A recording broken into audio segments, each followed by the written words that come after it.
പിതാവിൻ്റെയും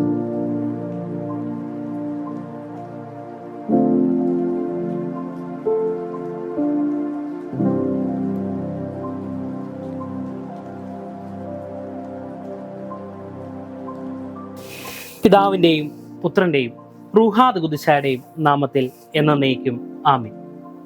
വിശുദ്ധ യോഹന്നാന്റെ സുവിശേഷം 9-ാം അധ്യായം 1-ാം വാക്യം മുതൽ 12-ാം വാക്യം വരെയും 35-ാം വാക്യം മുതൽ 37 വരെയുമുള്ള തിരുവചന ഭാഗങ്ങളാണ് ഇന്ന് അല്പനേരം ചിന്തയ്ക്കായിട്ട് തിരഞ്ഞെടുത്തിരിക്കുന്നത്. കാഴ്ചകൾക്ക് അപ്പുറം കാഴ്ച നൽകുന്ന ദൈവത്തെ നമുക്ക് കണ്ടെത്തുവാനായിട്ട് സാധിക്കുന്ന വേദഭാഗമാണിത്. രചനാ സൗന്ദര്യം കൊണ്ടും ദൈവശാസ്ത്ര സമ്പുഷ്ടി കൊണ്ടും ഏറ്റവും മനോഹരമായിട്ട് നിൽക്കുന്ന വേദഭാഗമാണ് അല്ലെങ്കിൽ വിവരണമാണ് അന്ധന് കാഴ്ച നൽകുന്ന ഈ അനുഭവം. കാഴ്ചകൾക്കപ്പുറത്തെ കാഴ്ചകൾ നൽകുന്ന കർത്താവിനെ നമുക്ക് ഇവിടെ കാണുവാനായിട്ട് സാധിക്കുന്നുണ്ട്.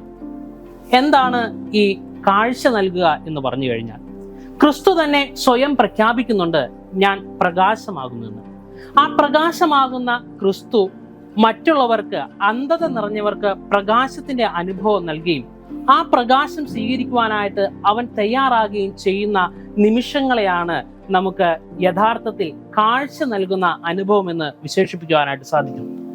ഇവിടെ നമ്മൾ നോക്കുമ്പോൾ ശാരീരികമായിട്ടുള്ള കാഴ്ചയല്ല, ആത്മീകമായ കാഴ്ചയാണ് ഒരു മനുഷ്യന് ഏറ്റവും അത്യാവശ്യമെന്ന് നമ്മൾ തിരിച്ചറിയുന്നു.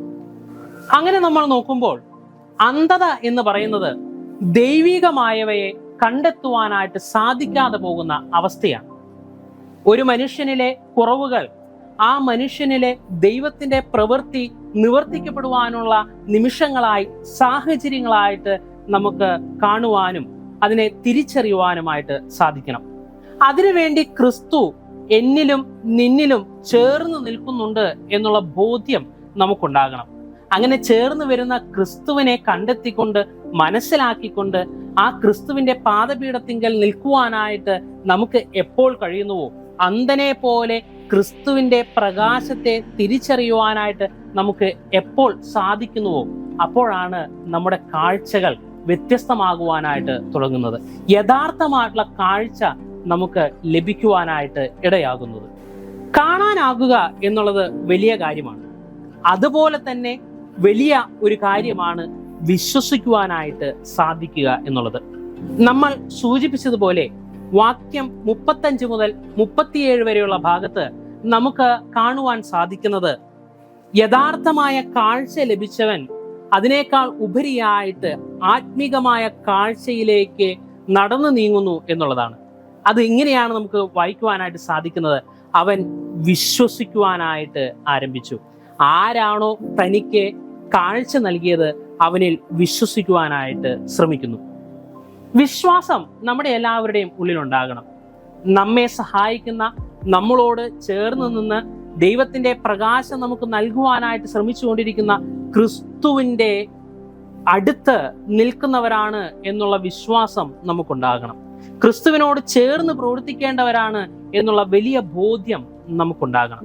അതുമാത്രമല്ല, നമ്മുടെ ചുറ്റുമുള്ള അപരനെയും സഹോദരനെയും ഒക്കെയും തിരിച്ചറിഞ്ഞുകൊണ്ട് അവർക്കൊപ്പം ചേർന്ന് നിന്നുകൊണ്ട് പ്രകാശത്തിന്റെ വലിയ മാധ്യമങ്ങളായിട്ട് തീരുവാനായിട്ട് എനിക്കും നിങ്ങൾക്കും സാധിക്കണം. അപ്പോഴാണ് കാഴ്ചകൾ അർത്ഥവത്തായിട്ട് തീരുന്നത്. യഥാർത്ഥത്തിൽ കാഴ്ചയുള്ളവരായിട്ട് തീരുന്നത് അപ്പോഴാണ്.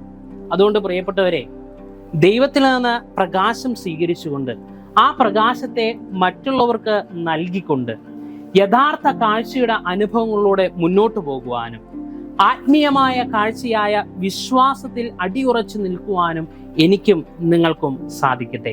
അതിനുവേണ്ടി കാഴ്ചകൾക്കപ്പുറമായ കാഴ്ച നൽകുന്ന ക്രിസ്തുവിന്റെ വലിയ കൃപ നമ്മുടെ മേൽ ചൊരിയട്ടെ. ദൈവത്തിന്റെ പരിശുദ്ധാത്മാവ് ഈ വചനങ്ങളാൽ നമ്മെ സഹായിക്കുകയും ശക്തിപ്പെടുത്തുകയും അനുഗ്രഹിക്കുകയും ചെയ്യുമാറാകട്ടെ. ആമേൻ.